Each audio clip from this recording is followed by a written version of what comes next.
విధంగా ఊరు వాడల్లో పట్టణాలు లేదు, టౌన్లు లేదు. అలాగే మనకేంటంటే సిటీస్ లో కూడా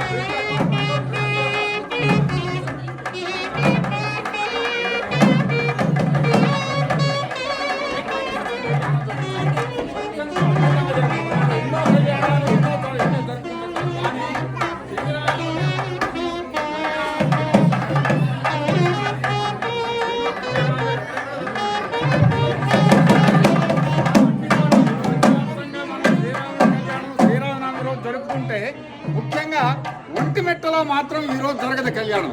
ఒంటిమిట్టలో మాత్రం ఏప్రిల్ 1వ తారీఖు జరుగుతుంది. అటువంటి శ్రీరాముని కళ్యాణానికి మన అపార్ట్మెంట్లో ధర్మిష్టాలో మనం చేసుకుంటాం. చూడండి ఎంత భక్తి ప్రపంచలతో అందరూ ఎంత బ్రహ్మాండంగా ఉందో చూడండి. చంద్రుల వారు బ్రహ్మాండంగా శాస్త్రోక్తంగా కళ్యాణం జరిపిస్తున్నారు. ఇది నిజంగా ఒక అత్యంత అద్భుతమైనటువంటి ఘట్టం. ప్రతి చోట జరుపుకుంటారు, జరుపుకోరు. ఎన్నో సంవత్సరాలు జరుపుకుంటున్నారు, ఇంకా జరుపుకోవాలి.